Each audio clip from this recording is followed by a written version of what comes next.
Good morning, Nigerian. Tonight we are back at the Vox Edu studio where we shall be interrogating the Nigeria of my dream.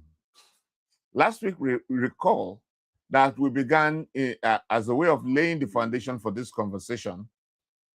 We tried to look at Nigeria's values and systems that we seem to have lost.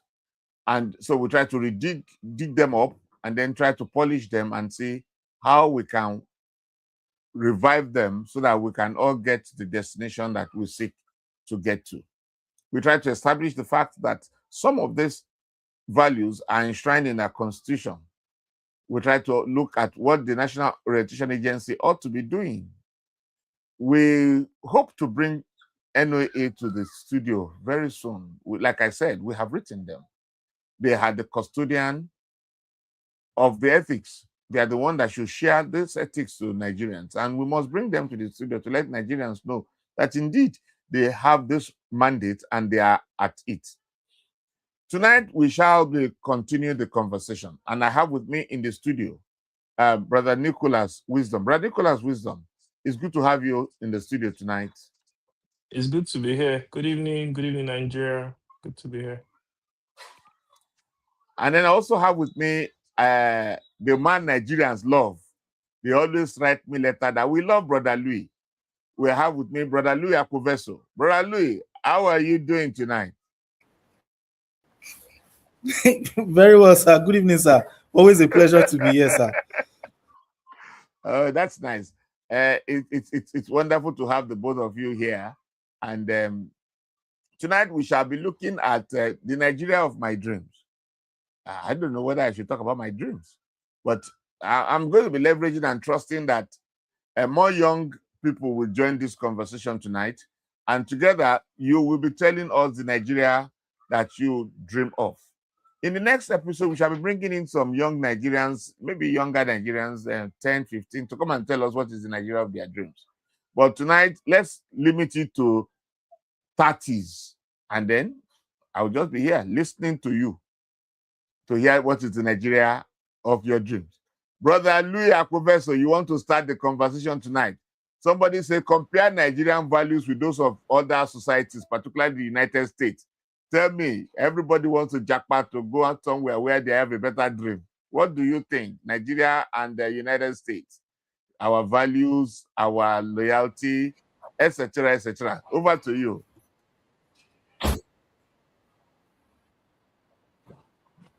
Yeah, thank you very much, sir. You know, me, I'm always particular Nigeria of our dreams. For the people that are jackpotting, to be very honest, I really cannot blame them. The current state of Nigeria has not encouraged a lot of people to stay. They see the systems there that are working. You know, everybody reacts to disaster differently, and all reactions are more or less valid. I know of somebody, and I mean, we said this recently in one of our conversations, that after being harassed by SARS, when SARS was still actively operating, once he was able to get out of the SARS detention, he left. He left Nigeria, never to return. You know, and there are some people that when they come out of detention, they begin to see what is the best thing that can happen and how can I make sure somebody else doesn't experience this. You know, so all reactions are valid. It's unfortunate that some people, in terms of the system that the Americans operate and the Nigerians are trying to copy, because that's what I think it is. We're trying to copy them, but we're not copying them quite well. I believe my personal opinions and not none of any of the organizations that I am related with, but I do feel that the way for one of the better ways of running a democracy is societal awareness or societal education or civic awareness or civic education. If you are running a democracy on a population that isn't societally aware of what is right and what is wrong, how to hold their representatives and the people that represent them at the national and state level, how to hold them responsible for outcomes. If they are not educated on those processes, in fact, if they are not educated, period, your democracy will have some problems. It's my own personal opinion. In America, I think that to a large extent, at least when you pick up any American on the road or when police stops them, they're able to say, I know the law. They're able to express certain things that help you understand that they know what the basics are. But not the same here. I guess as we continue on the conversation,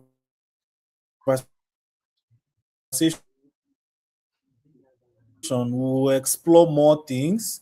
But in relation to Nike personally, that we still have quite a bit of a way to go. Okay, thank you, Brother Louis. Brother Nicholas Wisdom, opening statement. They said America knows they are right, Nigerians knows they are wrong. I don't know. So tell us, compare Nigeria values with those of other societies, particularly the United States. I mean, our politicians said they want to copy from there, so it's okay to just look at in determining our dreams. Brother Wisdom, make me understand. What do you think? What's your take on this?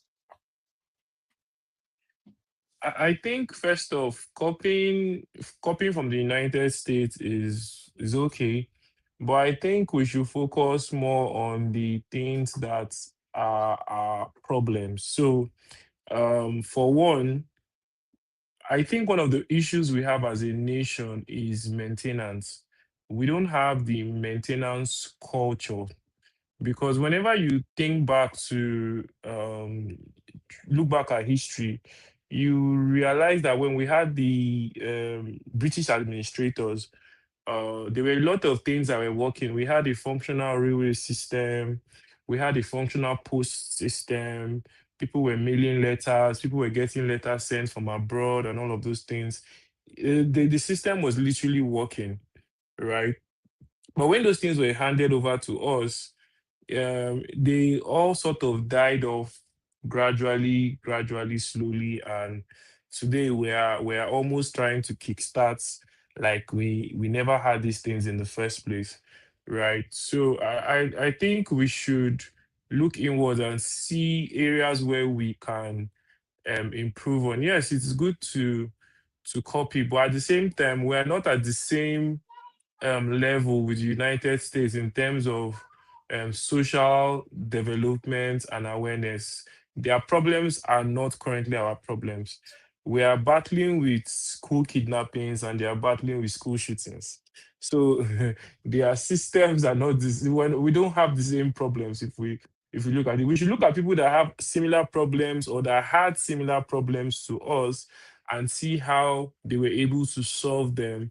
For one, I think we should look at Singapore. I think Singapore had almost similar problems with us, and they should look at Singapore. They should look at countries that were underdeveloped and are now among the developed countries, or countries that sort of were classified as third world countries, but they've been able to move forward. This morning, I was having a conversation with a colleague on my way to work, and we're just talking about how um, Morocco has advanced significantly in terms of football, in terms of sports, and it didn't happen overnight. It became there was a overhaul of their sports system. They intentionally invested into their sports academy, their sports facilities, and all of a sudden, you could see Moroccan players in the likes of Real Madrid, in the likes of PSG, competing for top European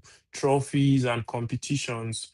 And despite the lack of such facilities here, we still have hardworking Nigerians also going across the borders and doing great things. So that means that we have value, we have substance as a nation, we are gifted as a nation, and we'll do so well if proper systems are put in place. And this is why when Nigerians eventually travel abroad or go abroad where systems work, you see them do exceedingly well.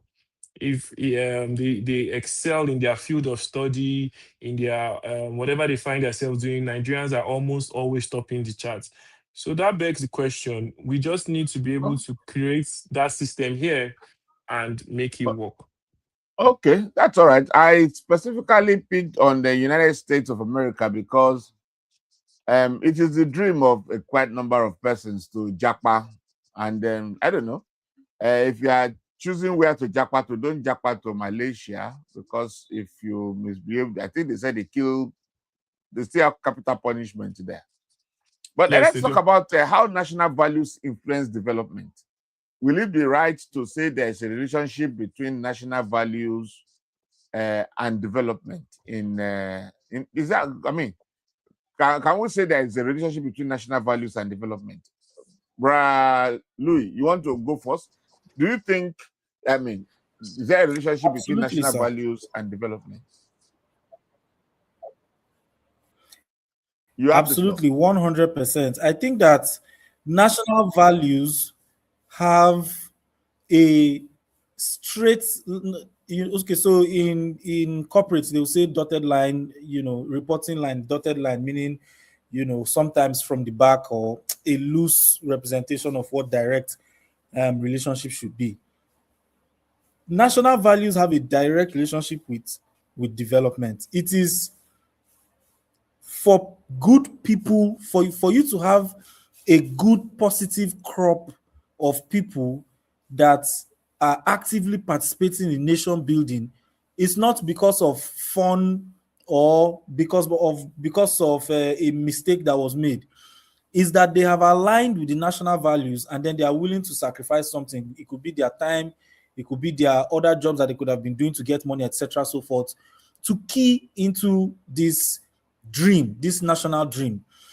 I'm a Christian and I grew up Catholic, and there's something called altar boys or altar servers. So as an altar boy, you serve mass every single day of the week. Sometimes if the mass is happening early in the morning by 6, you are at the church between 5:15 and 5:30, right? Because you believe in creating the atmosphere for mass to go on well, and you also believe that there are special blessings attached to people that serve in the house of the Lord, you will sacrifice that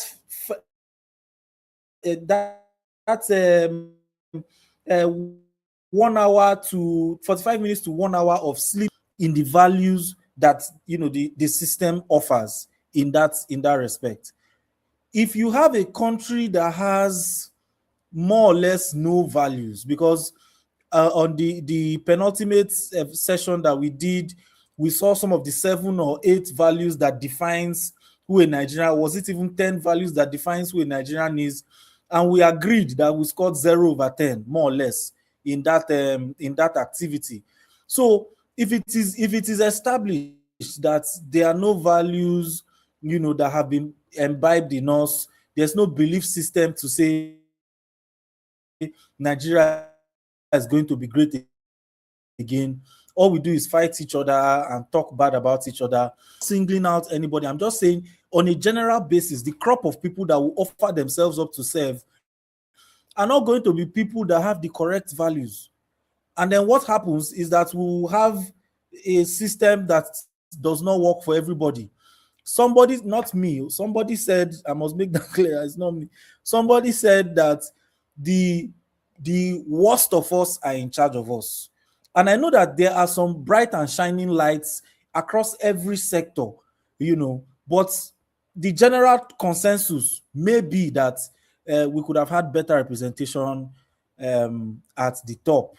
But the value systems of people that are willing to serve, may not align with what is going on there. SARS had done him some harm. That guy is a brilliant tech guy, and now he's abroad in I don't know the name of this place. It's a Scandinavian country, doing fantastic things across schools in Scandinavia. And so this guy has gone there now. He has gone to Blue. He has value there. He could have been doing that here, but SARS has taken it away from him. So that kind of person now can join us in our fight for a better education system or something, but he wouldn't, because he's not here with us, because the system has failed him. So there is definitely a direct correlation between values as established, for people to say that yes, they believe in these values and are ready to fight for it, and Okay, Brother Louis, thank you very much. That's quite exhaustive. I'm just thinking loud. The values, because I just want to refresh our. We looked at 10 last week, but there are 7 core values: social justice, contentment, integrity, respect for human dignity, religious tolerance, patriotism, and professionalism. These are another 7 values out of the 10 that we looked at last week. Brother Nicholas, social justice, contentment, integrity, respect for human dignity, religious tolerance, patriotism, and professionalism. 7 core values. How does this influence development? How do you bring this to bear on development? I'll say it again: social justice, contentment, integrity, respect for human dignity, religious tolerance, patriotism, and professionalism. We are looking at the Nigeria of our dream, and here are 7 core values. And we're asking the question, are these values, are they in any way related to development? The guy that Jakpa, did he Jakpa only because SARS dealt with him? Did he have an intention to Jakpa before? I mean, more people have Jakpa without SARS. He Jakpa as a result of the social justice, you know. Okay. Well, Wisdom, you have the floor.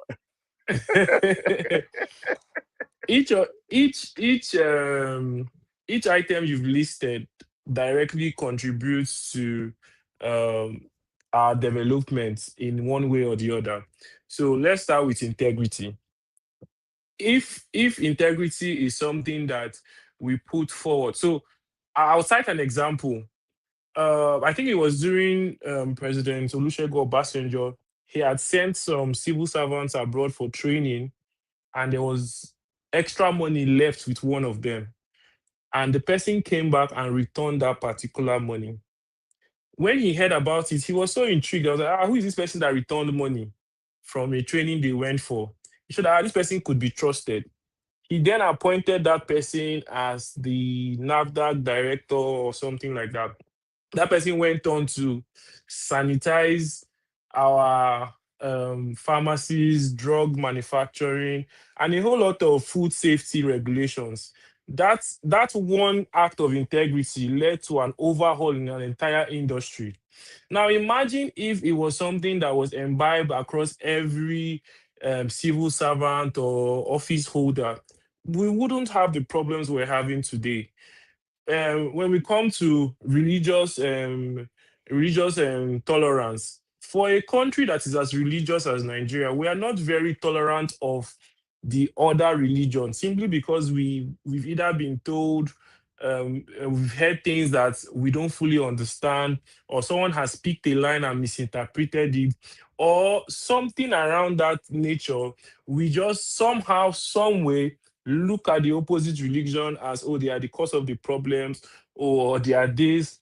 And this goes down to doctrines that are being taught to a vast majority of people. In a scenario like that, we can never truly have unity, because the house is already divided. We are not divided by We're now divided by our faith. What do you believe in? Oh, I can't do business with this person. Oh, I can't do business with this. Meanwhile, money as a whole does not have any religion. Money, money does not speak any particular language, right? Everything you have listed has one way or the other contributes to development. And the moment we start and upholding each of these things as a value, we will find it very difficult to find our footing as a nation, honestly. You, bruh. I mean, just talking about tolerance. I've been privileged to live in some of the high brows of Nigeria, to live in Ikoyi and on the black. I've never had religious intolerance in Ikoyi. I mean, since there have been rioting, there has never been a riot in Asokoro or Maitama. There are Christians there, there are Muslims there, there are pagans there. So when we talk about religious intolerance, I think it is among the people that I don't know. So, Brother Louis, what do you think? Religious intolerance, is it when they are sharing money in the villa? I mean, the vice president is somebody, another president is somebody, are even marrying themselves, and but nobody talk about religious intolerance when we are sharing money. It's only when it is not enough that we talk about religious intolerance. Make me understand why you think there is no religious riot in Maitama. It's only in Nyanya. Don't laugh. Okay, you have the mic. It's unfortunate, but I sorry about that, sir. Nigerians only have one. Generally speaking, because there are individuals that will fall out of this conference. Don't know it, but we are actually, our idol that we worship is actually money. A lot of Nigerians, and it's not peculiar to us. I mean, they say Americans also worship money as well. You know, so it's not news. It's just the awareness of it that I think we should have. You know, but for Nigerians, you say God forbid this one, that one. You have over 70-80% of the population of Christians, you know, will go to church, will do the correct things, and then be right. You have our Muslim brothers and sisters go to the mosque or say prayer, and 2 minutes after they are doing something that is not right. So I personally think that the reason why it doesn't happen in the higher places is because the reason why people who are below or at the poverty line take religion seriously is because that is the last hope of the common man in Nigeria. People may think that it is the law or the judiciary that is the last hope of the common man. They would be wrong if they came to Nigeria, because there are several allegations allegedly about the judiciary not being the last hope. So they turn to the pastors, they turn to their imams. You know, we have a lot of self-help in the country. I always post on my status, depending on how I'm feeling on the sun, something that is supposed to be provided to you by your local government chairman does not become a prayer point. Somebody can't give birth in the hospital because the systems don't work, or somebody has an accident and then they're pushing him from one hospital to the other because there are no proper facilities, or they tell you to put a deposit before, or somebody can't go to school, or just several problems that the government is supposed to make the solutions available. You are now forced to pray about it, and whereas some people may understand religion as believing in the presence of God in all that they do, forced to add, now that I'm giving you my life and my soul, you must do this earthly thing for me, including but not limited to help me pay my child's school fees, help me to afford my mother's healthcare bills. It may not be so. That may not be what the concept of God I'm for. trying to. But you can't tell that person that God is not going to take care of them. I'm trying to understand Why? I mean, Yes, maybe you is can't it tell that because person that of? God is not going to take care of them. Okay, I'm listening because I'm just thinking. When you are comfortable, I mean, when you are comfortable, you are not on the edge, and so when somebody insults you, you can maybe stomach it. But when you are on the edge, I mean, a hungry man, they said, is an angry man. And so maybe there's a relationship between poverty and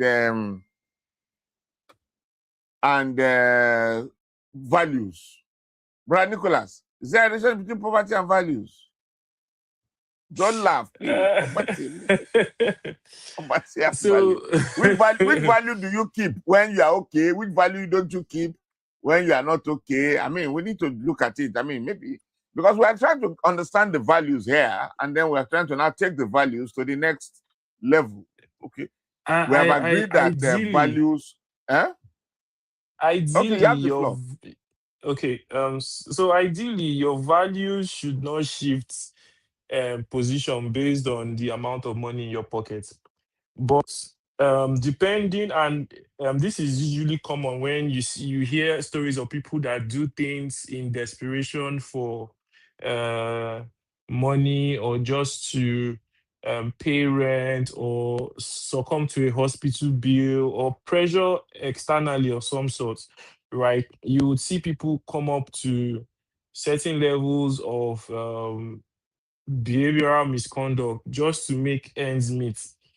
And personally, I try not to judge or say, oh, you shouldn't have done that, because to be fair, you haven't really been in that person's shoes to understand how bad it is. But ideally, that shouldn't be the case, right? Ideally, this shouldn't be the case. And a lot of times, until we are faced with these same challenges, or until we get to walk in certain shoes of certain people who understand why they act the way they do, or why they behave the way they do. But fundamentally, your belief system has already been formed. So if as a child you've already been told that, oh, 1 plus 1 is 2, 2 plus 2 is 4, and 3 plus 3 is what's 3 plus 3 6, 3 plus 3 is 6, and so on and so forth. Growing up as an adult, if someone tells you that, oh, 1 plus 1 is 3, you would question it, right? You would question certain things. So because it is what you've come to believe, is what you've come to understand, right? So belief system varies. There are people that have the belief that they are the victims in the story. They are in constant need of help. They are those people. And sadly, there's little or nothing you could do for them. I remember there was one time I I encountered a young man on the streets. I was coming back from work, and he approached me to ask for money. And I told him, you're young, you're able, why are you begging? That I'm not going to give you money, but I'll give you a job, right? Come to this place tomorrow by this time, and I'll give you a job, literally. And all what I expected to hear from him was, okay, sir, how do I reach you? Or something like that. He felt disappointed because his aim was not to get a job. His aim was to get arms and just survive like that. So there are people that that's their belief system. There are people that they don't want to get charity from you. They want to get a job. They understand that there is dignity in labor, and every laborer is due of his wage. There are people that have that system. And there are people that have been indoctrinated to believe that once you see a big man, you should build the person, you should beg the person. Those so belief systems shape how people interact in their environments. And sadly, there's little or nothing we can do about it, because they've gone past either the developmental stages, or it just takes some level of um, decision making or external factors to change them. But sadly, that is Uh, just uh, what it is. no, but I'm just wondering, when you said there is nothing we can do about it, we shouldn't give up, should we? We are trying to build the Nigeria of our dreams. That's what we're trying to do here. And if we consider some people irredeemable, then I don't know, because I remember I want to imagine that the person you are talking about is late Professor Dora Akuili of blessed memory, and Nigeria celebrated her for all that she did for us in NAFDAC. However, I also have one or two other bad experiences. People who I won't mention their name on air because they are not good role models, who were sent to go and represent different interests when they didn't have a name, or when they were, I wouldn't want to use the word poor because they were never poor. And when they got to power, they changed. And the values that we saw that made us to recommend them went out of the window. And people said, when you get into power, like the maxim, power corrupts, and absolute power corrupts absolutely, if I'm right. We saw those people who were there, who got power, and they were corrupted absolutely. I have one or two of them as friends who we could not even recognize. By the time they did local government chairman, from there to maybe just another member of House of Assembly, or maybe a minister, or maybe a head of a government agency, and then you can't find them again because they have just changed totally. And I believe that one of the reasons was because we didn't have values to hold them up against, or because one major problem we have in Nigeria is that everybody tries to bring religion to the conversation, and every religion, we all have where we can hide here and there. And so when you say religion, my religion said this, my religion said that, then the person of this faith cannot compete, cannot correct the other one, because he or she is hiding under some religious whatever that you don't know anything about, or you know, and you are not qualified to. But if we have the law, the values stated in the Constitution, is devoid, whether you are a Christian, you are a Muslim, or you are a pagan, you break the law, you go to jail. It's not a matter of living to conscience. You don't leave nobody to conscience in Malaysia. You break the law in China, they cut your head. So it's not a matter of sentiment. So I'm thinking that Nigeria should get to the point where these values, we should raise them in high esteem.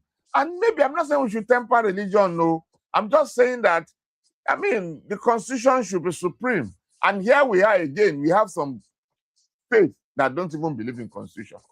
And so how do you process that? Brother Louis, how do you process that?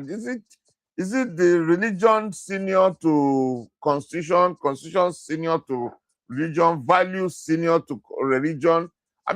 Because all these things that we have, the 7 core values, social justice, all religion believes in it. Contentment, all religion believe in it. Integrity, there is no religion that goes against integrity. Respect for human dignity. All religion respects human dignity. Religious tolerance, everybody says you must be tolerant. Patriotism, everybody says that, and then professionalism. But when we get to the place of government, then people begin to marry underage. People begin to carry money. People begin, and when you take them to court, they will carry a big Bible. And once they get to the place of court, the first thing is they begin to talk about, it's because I'm an Igbo man, it's because I'm a Yoruba man. What do you think we can do in this country to be able to escalate values, national values and ethics that will give us a leveler, whether you're a Christian or a Muslim, whether you're a pagan or whatever you worship, but the values, we must all be held accountable to these values. Brian Louis, are you speaking are we on the same place? Just to be sure that you can hear me, sir. I think I have some network issues, but just to be sure you can hear me. I can hear you very well, and you're looking handsome this evening. Fantastic. Thank you so much, sir.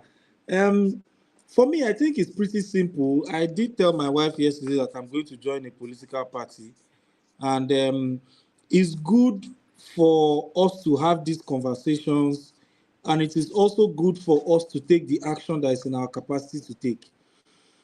If all the religions have all the core values imbibed, but for some reason we are unable to enforce the core values, I think that it is a failure in one of the arms, be it the legislative, be it the executive, or be it the judiciary, or be it the combined, or maybe all two of them or three of them.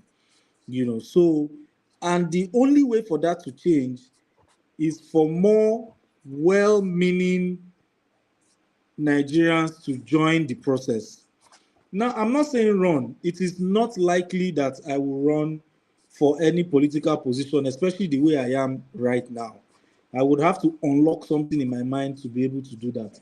But till then, I can contribute some of the ideas that I have to whatever political party I join. So, joining the process is a good way to start even talking about the Nigeria of our dreams. And just to reiterate before I close off, because I think it is a brilliant thing that you have noted, sir, in that in all these core values, all the religions accept them. I never looked at it that way before. So it's actually very brilliant. So if in fact these are the core values that have been accepted, could it then really be the question of a lot of us are impoverished and other people that may not be impoverished and may be enjoying from the national coffers are doing so? It's a complex problem, is what it is. So for me, what I can do, I'm just one person, even though they say one person can change the world. My own belief is to join the process and see what's happening, and then see what positive things that I can contribute.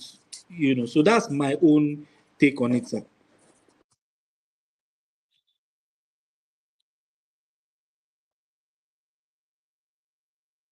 Nicholas, Yes, what sir. say you to this question? Every religion says we should be patriotic. Every religion says we should respect human. However, when we go against it, we hide under the clothes of different kinds of religion. And then when they say Nigerians are very, very religious people, criminals. What do you have to say to that? I think for one, we should stop talking from two sides of our mouth, first of all, because we put religion on as a costume. We don't imbibe it as religion. We don't it's when we go to church on Sunday that we you see, when you go to church on Sunday, you see different people, how well composed they are, how this, how that, how all of these things are going. We have all of these well-meaning churchgoers and everything. Because literally a lot of the Nigerians that go to church are churchgoers, right? The church does not pass through them. And it's sad because it cuts across both sides of the alley, because when you look at the EFCC's watch list, the people that are being arrested were once giving testimony in church that, oh, their pastor prayed for them to get the position and they did. And 2 weeks later, you're being accused of siphoning over 500 to 1 billion into your personal account for a project that never happened, right? I think the church also needs to, first of all, the states, we need to separate states from the church. We need to understand that the state comes first, right? Because we should pledge our allegiance to the flag, which is the nation Nigeria, and the state has to do its job and fiduciary duty to ensure that its laws are being enforced. It shouldn't be the other way around, where it's the church that is educating people to sort of um, be good citizens. We are first citizens before we became members of different denominations and different churches, right? So it is the state's duty to ensure that its laws, its values are being upheld. Now, the problem is that at the state level, our leaders are not even being held accountable. You were saying something about leaders being appointed and they fall short. Falling short is an understatement. I'm going to use the current um, administration as an example. I don't mean to slander or promote anybody, but you see developments in Abia State and you be like, Alex Otti is working, he's doing a great job. Yes, he is. But then you begin to ask yourself questions. Who were the people before him in the office? Were there no people in the office? Is it that they were not getting FAC allocation? What was really going on? And have they been held accountable for what they did not do? Nobody is being held accountable for their crimes. Nobody is being told that, oh, come and explain why for almost 18 years, Abia State was the way it is. We have an active FCT minister. I used to believe that before a road is done in Abuja, it used to take some level of Senate hearing. The president has to come and do a presentation. I used to believe that these processes take a lot of time. But under the past 3 years, we've seen multiple road projects and infrastructure projects go on in the states. What that comes down to tell you is that we are simply not moving forward or advancing is as a result of the lack of political will by our leaders. And we need to start holding them accountable to the highest level.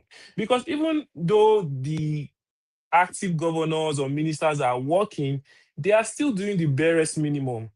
They are doing what they were elected or what they were appointed to do. Yes, we should give them their flowers, but we should also hold them to the highest level of scrutiny. Because public service, like the word is public service. It's not there. You didn't go there to enrich yourself. You didn't go there to say, oh, I'm going there so I can drive Rolls Royce. You went there to serve the public, right? It's just sad that people go there. I saw a poster of an elected official. I can't remember the state. He was looking so dark and skinny when he did his campaign flyer and he won. And it's not been up to 3 years. He's almost as fair as what I don't know. I don't even know if the office made him fresher or what. But we've No. seen public office. If you stay inside the AC, if you stay inside the AC for 3 years, you'll be fair and beautiful. Yeah. Oh. So maybe Ah, maybe we should all go and stay in the AC for 3 years. But these okay. indeed are the issues.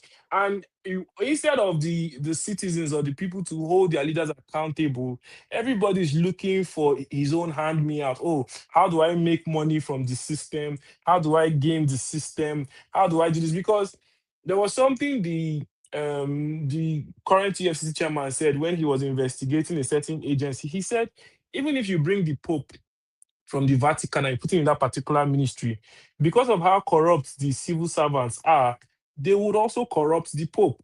And sometimes we always point fingers at the ministers and say, oh, this minister was a bad person. Oh, this governor was a bad person. Oh, this was this.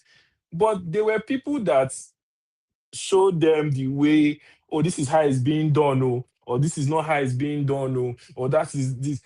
And those are the civil servants, right? We should also hold each and every one of them accountable at the highest level No, of no. governance. That issue of holding accountable is the part that I want us to go into now. How do you hold people accountable? Because the Nigeria of my dream assumes that anybody that wants to spoil my dream, I should fight for it. I mean, like the youth, like what to say, no grief for anybody. Don't grieve for people that want to spoil your country. What do you do with them? People like Chief Gani Fawehinmi was always at the court seeking for the rights. People like maybe Femi Falana too is always at the court seeking to interpret there are some other persons that are on the streets, and there are some other musicians that are singing. I mean, song. We remember popular Fela Anikulapo Kuti. I mean, with his song, we remember. What's his name? There are a number of persons who have sang, who were freedom fighters. But now we are not fighting freedom again. We are now in democracy.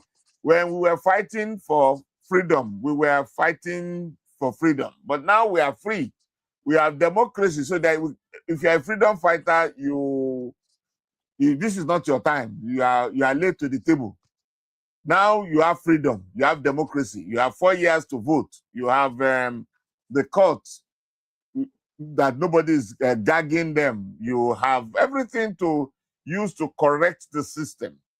But I keep asking the question, what are the youth doing? We have more followers for what is the other one that they used to do? Big Brother Nigeria, or what is that? Is it Big Brother Nigeria?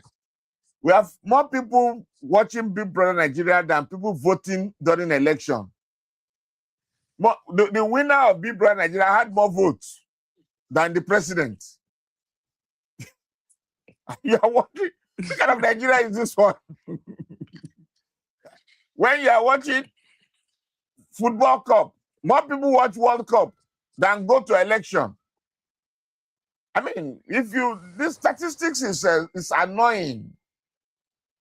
What can we do to get our youth? What can we do to get the people, not the people, to be interested in Nigeria? Because one of the values that we are seeking to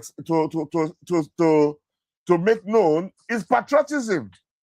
Patriotism assumes that you should be interested in voting and register and voting.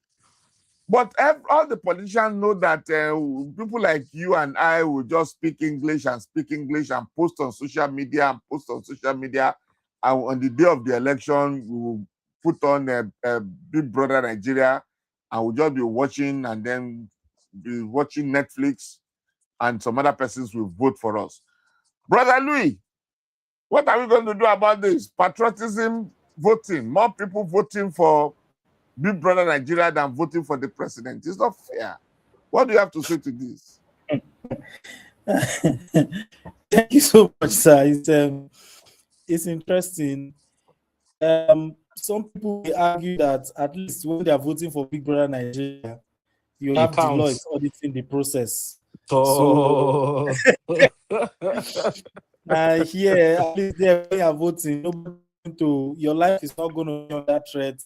Nobody's going to break your head that you are one nationality, one ethnic nationality, voting for something in another ethnic nationality's land, and it's just a straightforward voting process. So they would ask that. What I would argue is that we cannot continue the way we are. Therefore, we will find a way to actively engage. If you want to start joining a political party, you're going to start by getting closer to your ward. Whatever you're going to do, you need to start something. It's not going to be that easy. Some people are saying that they are going to go and make money so they can come back to things, which is an altruistic way of looking at it, which is still okay. We just need additional population. And before I close off my point, the last election, we saw increased participation in youth voting, but didn't look like they were happy about the evidence outcome. So we are likely to see a lot of voter apathy this time around. So it's tough. It's tough. These are young boys and girls who in their late 20s, in their early 30s, are still thinking about putting their foot down on the ground.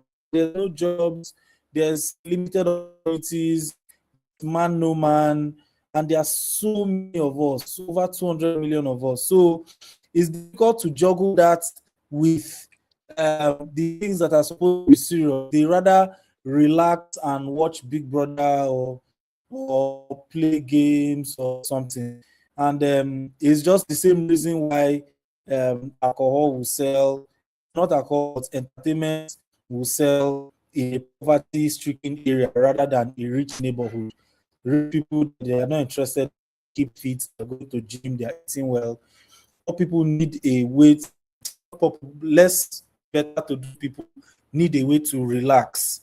And these are some of the issues. But for the rest of the people, the rest of the youth, Nigeria of our dreams is within reach. We need to start doing something. One thing doesn't have to be a political party and make up your mind to vote something, and then we'll get there eventually. Okay, thank you. We have some comments and questions from our online viewers. The next voice we hear is from the studio. Studio, please put the question on and then read it for us. Let's hear. Okay, from Pietro Maxi. Hello, Nicholas. Quick question. In your experience, do most Nigerians go to church primarily to worship God, or do you think it's more often out of a sense of obligation? Okay, Brad Nicholas, the question is for you. It's a tricky question, but in my experience, well, it's in my experience, I think that we've gone to church largely because of obligation, right? Because if truly we understand what it means to be Christians, right, we would not do certain things that we are doing. A lot of Christians go to church looking for opportunities. A lot of Christians go to church looking to network. They've turned the church into networking grounds or looking to meet. There are certain churches that are known for, oh, if you go to this church, you need a certain big man. There are a lot of crazy things going on in the church.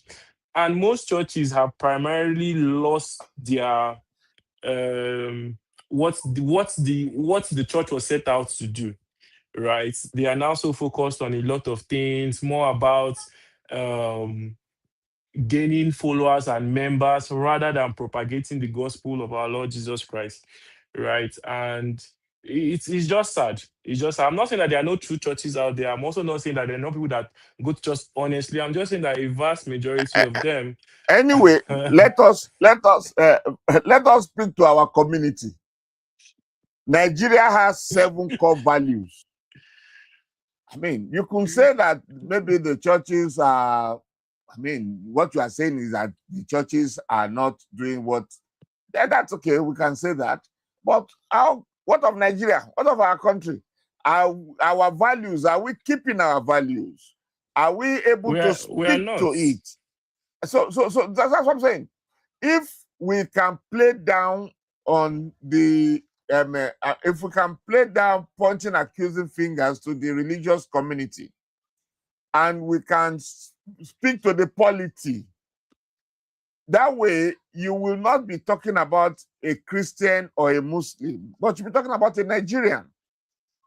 So for me, one major takeaway I would want us to take away from this conversation tonight is the fact that as a Nigerian, I know what is my right, or better put, I know what I dream to achieve as a Nigerian. It doesn't matter whether I went to church or I didn't go to mosque. That is my personal problem. But as a Nigerian, am I able to get my rights, respected? Is that my human dignity? Is it messed up by police or messed up by some other persons on the street? My sense of patriotism, am I able to give to my country more than what I'm expecting my country to give back to me? My professionalism, am I able to deliver my professionalism, my professional competence or expertise without fear or favor? Social justice, am I able to say to myself that I have not stepped on other people's rights, and I have also not been, my rights have not been stepped on, am I contented by my salary or whatever is my income? Am I working in integrity? Whatever religion I belong to, this is what Nigeria demands from everyone that is a Nigerian. And so for me, one major thing I would want to emphasize in this conversation is, if we're able to do all these things, then the issue of whether we're a Christian or a Muslim doesn't really come in. But to look at that, what is the impact of social media and influencer culture on young Nigerians in promoting this culture? Brother Louis, are you there? Okay, Yes, I am. Brother Nicola. I am. Okay, Brother Louis. I am. What Yeah, is the role of social media in promoting this culture? I mean, in whether, I don't know, the values and ethics.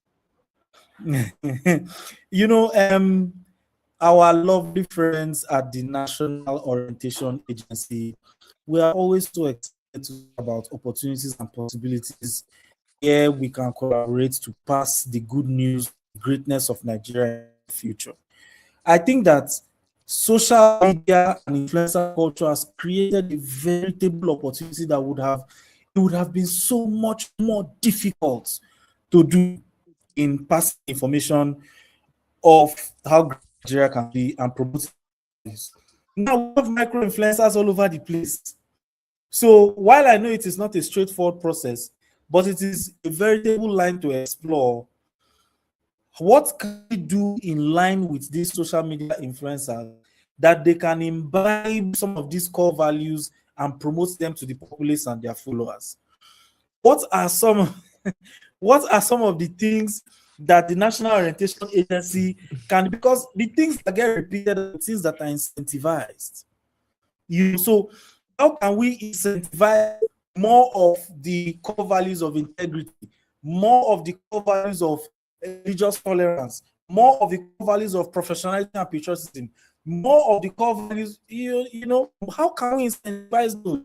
Are we going to do back quote unquote backyard campaigns that where we'll tell the influencers to have a session, talk to their followers, and then give them guidelines on how to reward certain things that are seen?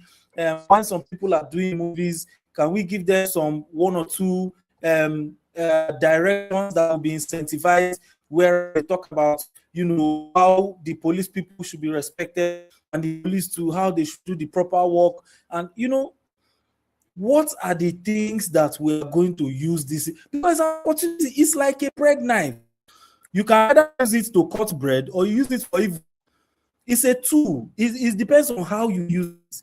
So for me, I think it's a fantastic. In fact, I'm so happy for the opportunity. It's the cheapest possible way.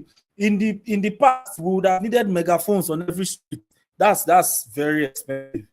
But now we can just use at our tips. So for me, sir, I think it's a good tool. And I know that NOA, our friends and brothers and sisters, are listening to us.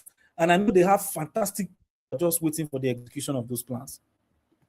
Okay, thank you, Brother Louis. Brother Nicholas, I'm beginning to wonder, do we have enough role models to exemplify integrity, excellence, and service for the youth to follow? And whose responsibility is it to showcase this role model?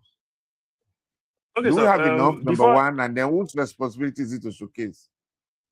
I would agree that we can never have enough, but we have quite a number of young Nigerians that are towing the line of national pride and showing off our culture and heritage and just advancing things the way they should be. They are those Nigerians, but sadly, they are not getting enough spotlight as they should, right? Because we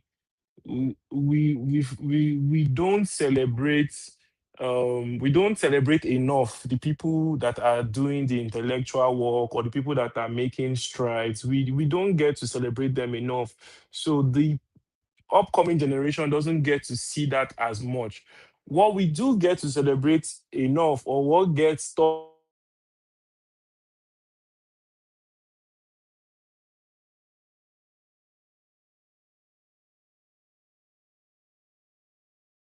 Brother Wisdom, are we losing Brother Wisdom?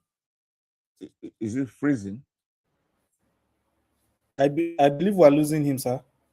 Oh, okay. So, Brother Okay, I Louis, think he's back. no, Brother Louis, so what do you think? Speak to this conversation. Let me hear you, No, please. Do we no, have enough absolutely, role sir. models? And are we showcasing the best of us more than the worst of us?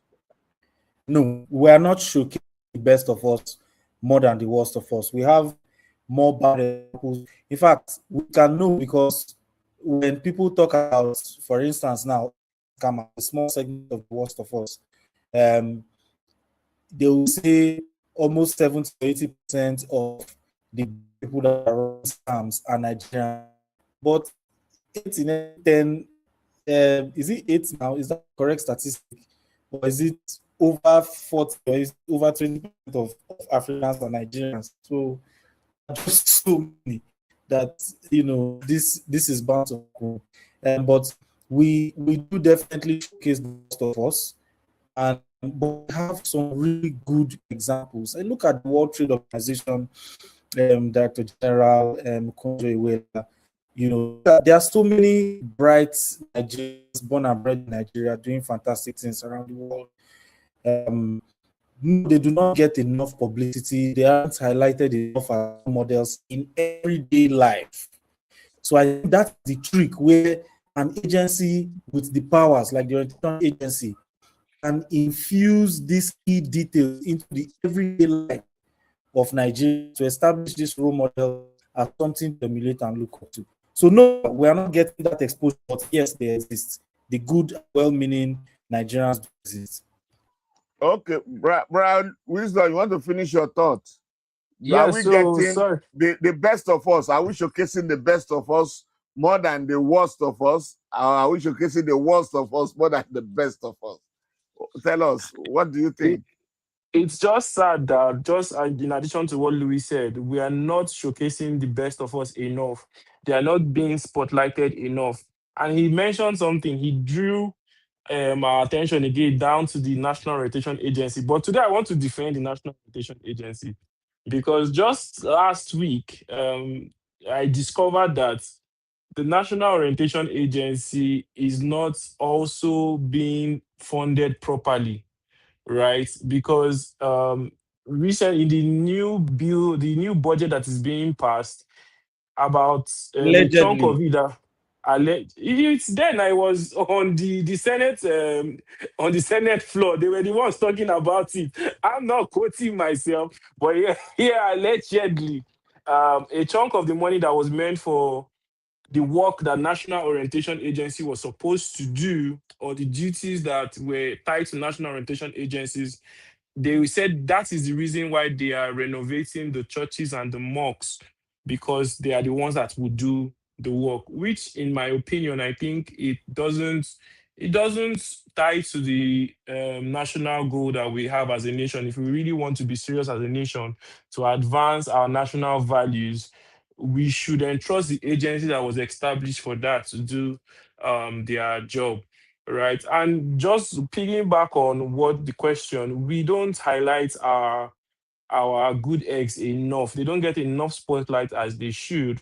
Hence the Olodo uprising that we are currently seeing on the internet, right, and all over social media. It's really, really sad. And it's almost similar to the story we've heard about politics. That when the educationalists and the scholars, they shied away from politics because they felt it was a toutish, or it was a rascalic activity. And today we have those as our leaders, or we have the worst of us as our leaders, and we have our scholars still in the classrooms doing one thing or the other. So just like Louis said, to really get to the Nigeria of our dreams, everybody needs to be involved. We need to contribute our own quota. We need to contribute it and actively work towards getting it done, because we can't sit around and fold our arms and assume that the Nigeria of our dreams will just come into Okay. All right. yeah. Thank you. We have a contribution from our online viewers. The next voice we hear is from the studio. Studio, please. Okay, from Chimwaya Upai, she says, in regards to the BBN thing, as an avid watcher, on my own path, I will say why I would vote more for that reality show is because they constantly give us what we want, and we have already seen their work. If these politicians want us to vote for them, they should do more than use their mouths to promise us a good time and with their reign, and instead show it. As they are campaigning, I want to see and hear what this person has fixed, that this person has fixed one horrible road or built one building for tech. We need evidence that they are actually capable. Okay. I think we still have another person speaking. Yeah, please, studio, take that one, and then we'll just close by. Yeah, studio, please. Okay, from Ife Olatunji David. The good people also need to be more vocal, get into the right spaces, and not normalize bad behavior. Okay. Brother Louis, your closing shot. You have heard that our somebody from Achimaya said that he or she, I don't know whether, watches BBN because they give her what she wants. I don't know what it is. And that politicians, if they want them to vote for, because we know that more votes are recorded on BBN than election. So she said, if you politicians want them to vote, they should deliver. They should put their mouth where their words are, or whatever it is. They should promise and deliver. But that BBN is promising and is delivering.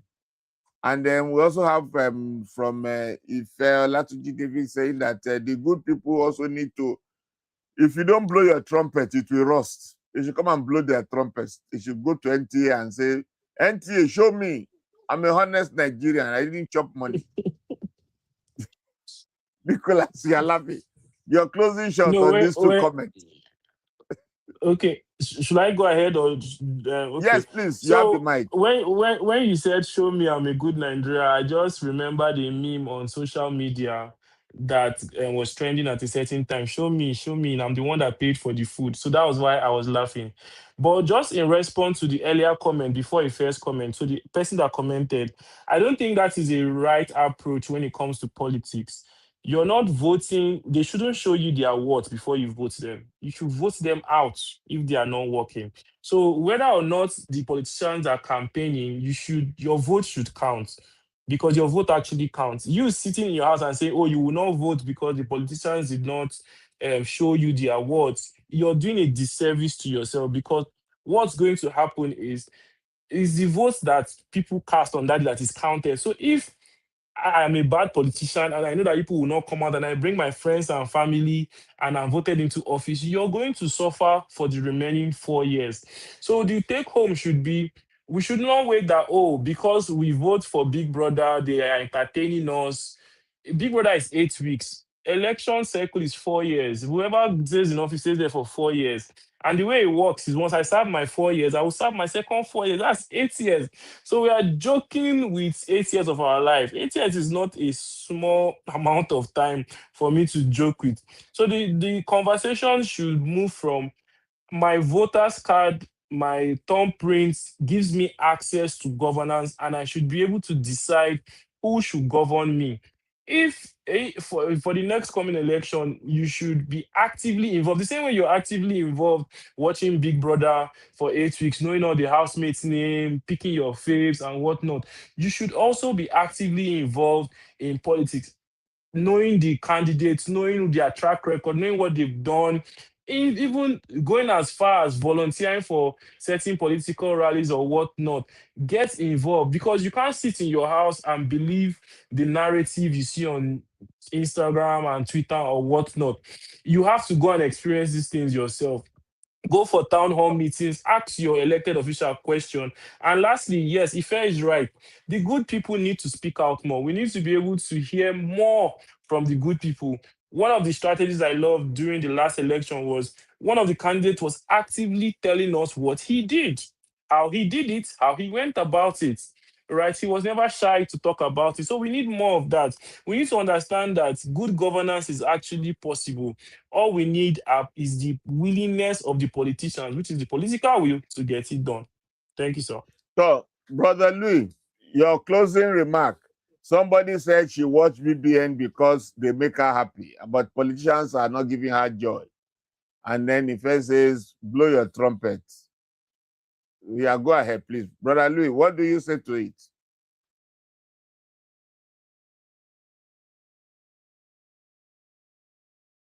Brother Louis, you are muted. You are muted.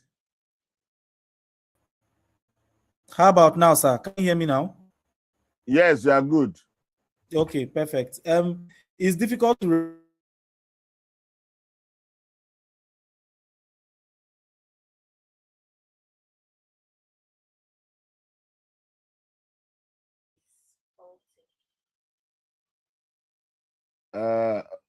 Brad, we can't hear you. Your network is compromised. Maybe you don't want us. Your network doesn't want us to tell us who you are voting for in the next election. So let's try you again. Try again. I mean, maybe. What about now? Yes, we can hear you now, but we can't see you. Yes, maybe it's because my network is being overloaded with the video feed. Say something. Say something. They'll be looking at the Brad Nicholas face. we can't control how people react to it. It's a situation. The elected officials are not doing what they should. If some people will definitely have apathy to the system as a result. So I think that what we can do in Maya has said and is how she feels, and it's a valid feeling, but it is also for us to look at the other side, which is Chimwanya and me and Brother Nicholas and all the other young people. I just went ahead and assume Chimwanya is young. I don't know, but if all of us go ahead and take interest in politics, we are likely to have a better outcome. So it's nice. Let's all, like I said, I'm going to join a political party. I want to see what's going on there. Let me even see it and know that okay, this thing is not good for my health. But before then, I must be able to find a political party that aligns with the ideology. Then I will always vote. So for us to establish Nigeria of our dreams, must be part of the process, and we must join the process as well. Thank you, sir. For being part of tonight's production. It's been Dr. Samuel Atinjiri from Vox Edu TV, and I've had Brother Nicholas Wisdom. Brother Nicholas Wisdom, we thank you so much for being part of tonight's production. We've also had Brother Louis Akpoveso. Brother Louis, it's been awesome having you on tonight's production. From our studio here, thank you so much for being part of our production tonight. So we'll come your way next week when we will continue the conversation around the Nigeria of my dream. Brother Louis said he's going to join politics. Brother Wisdom, are you joining politics too? Yes, sir. I actually, while he was talking, I tried to join another political party. I may not disclose it. Yes, you will not disclose it. Okay. you're Yes, but already there's a fair political complexion. party. You're already Yes, fair yes. complexion. Maybe by the That time you party. win, Yes, yes, yes, yes. you will yes. become Baturi. So anyway, Yes. thank you so much for being part of tonight's program, and have a nice evening. See you next week, Nigerians. Good night. Good night, sir. Good night, Nigeria.